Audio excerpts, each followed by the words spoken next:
નમસ્કાર દોસ્તો, જય રૂવાપરી માતાજી બધાને।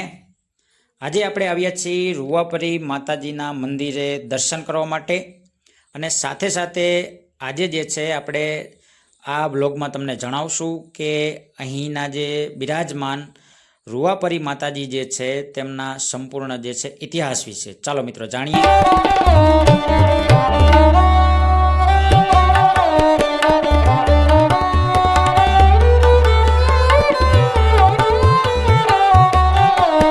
તો મિત્રો આ મંદિર જે છે ભાવનગર શહેરમાં જ આવેલું છે, નવા બંદર જે છે નજીક। આ મંદિરના ઇતિહાસ વિશે મિત્રો થોડીક વાત કરીએ તો એવું કહેવાય છે કે આજથી જે છે ઈસવીસન 8મી સદીમાં વલભીપુર શહેર એક ભવ્ય અને જાહો જલાળીવાળું રાજ્ય હતું। ત્યાં મૈત્રક રાજનું શાસન ચાલતું હતું અને આ વલભીપુર જે છે નજીકનું જે આ એક ચમારડી ગામ આવેલું છે તેના ડુંગરાઓમાં એક જટાધારી સંતની 12 વર્ષથી અઘોર જે છે તપસ્યા પણ ચાલતી હતી અને એ સંતનો આશ્રમ પણ હતો અને એ સંતના આશ્રમ માટે જે છે તેમના શિષ્ય જે છે સિદ્ધનાથ એ કાર્યરત હતા। પરંતુ ગુરુ તો હવે તપમાં ધ્યાનમગ્ન થઈ ગયા છે, તેથી હવે આશ્રમ જે છે એ ચલાવવાનું એમના શિષ્ય સિદ્ધનાથ ઉપર જે છે આવે છે। તેથી સિદ્ધનાથ જ્યારે વલભીપુરમાં ભિક્ષા માગવા માટે જાય ત્યારે કોઈ એમને ભિક્ષા નહોતું આપતું, પરંતુ તે જંગલમાં જઈ અને લાકડા કાપી અને તેમાંથી જે છે જે ધન એકઠું થાય એ ધન જે છે એમાંથી કહેવાય કે લોકો ભૂખ્યા હોય તો એને રોટલો મળી રહે અને કોઈ તરસ્યા આવે તો એને પાણી મળી રહે, એવી એમની ગુરુજીની આજ્ઞા હતું। એનું શિષ્ય સિદ્ધનાથ પાલન કરતા હતા। હવે મિત્રો જ્યારે આ ગુરુની આપણે વાત કરીએ તો આ ગુરુ એટલે જ મિત્રો ધૂંધળી નાથ જેને કહીએ અથવા ધૂંધળી મલ્લ જેને આપણે કહીએ છીએ। ગુરુ જે છે એમની 12 વર્ષની તપસ્યા પૂરી થઈ અને આ તપસ્યા પૂર્ણ થતાં જ જ્યારે તે શિષ્ય સામે જોવે છે, શિષ્યને બોલાવે છે, ત્યારે શિષ્યની હાલત થોડી કફોડી થઈ ગઈ હતી। આ બધું પૂછે છે ત્યારે શિષ્ય એમને જણાવે છે, ગુરુજી તમારા 12 વર્ષના તપ પછી જે છે આશ્રમના નિભાવવા માટે મેં ઘણું બધું પરિશ્રમ પણ કર્યું છે, એટલે મારી હાલત આવી થઈ।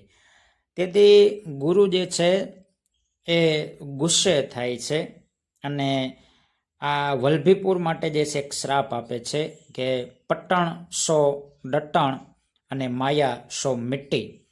પરંતુ આ વાત દરમિયાન જે છે તેમના શિષ્ય જે છે સિદ્ધનાથે એવું પણ કીધું કે એક વલભીપુરના મહિલા એક સ્ત્રી રૂપાબાઈ નામના જે છે તેમ મને રોટલા ઘડી અને આપતા હતા અને આશ્રમ હું ચલાવતો હતો।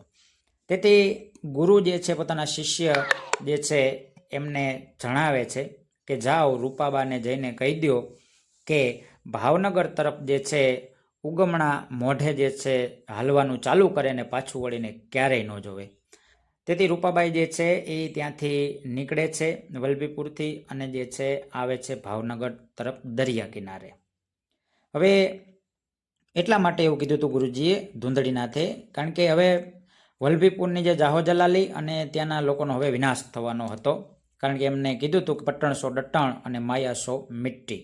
ઓકે, તેથી રૂપાબાઈ જ્યારે ભાવનગરના દરિયા નજીક પહોંચે છે અને જ્યારે તે ઊભા રહે છે અને પાછળ વળી અને જોવે છે તો એ ત્યાં મૂર્તિમાન થઈ જાય છે। અને આ મંદિર જે છે મિત્રો સૌથી પહેલાં ખંભાતના જે છે એ કહેવાય કે એક શેઠ અને શેઠાણીએ બંધાવ્યું હતું અને પાછળથી આ મંદિર જે છે ભાવનગરના રાજવી જે છે ગોહિલ રાજવી દ્વારા પણ આ મંદિર જે છે એની પાછળથી જે છે બંધાવવામાં આવ્યું હતું। ઓકે, તો આ મંદિરનો મિત્રો જે છે એ આ ઇતિહાસ જે છે આ મંદિર બહુ મહત્વનું છે અને અહીંના જે સ્તંભો તમે જોઈ શકો છો કેટલા કોતરણી કામવાળા સરસ મજાના છે। અહીં રૂવેશ્વર મહાદેવનો જે છે એ મંદિર પણ આવેલું છે મિત્રો અને રૂવાપરી માતાજીનું મંદિર પણ આવેલું છે। ઘણા બધા જે છે જ્ઞાતિની અંદર વર્ણની અંદર જે છે આ માતાજીની જે છે આરાધના પણ કરવામાં આવે છે અને આ ભાવનગરના ગ્રામદેવી તરીકે ઓળખાય છે રૂવાપરી માતાજી। એવું કહેવાય છે કે પૂર્વમાં જે છે એ રૂવાપરી માતાજી છે અને પશ્ચિમમાં માં ખોડિયાર છે જે ભાવનગરની રક્ષા કરે છે। તો મિત્રો આવો તમે પણ દર્શન કરો રૂવાપરી માતાજીના। જય માતાજી।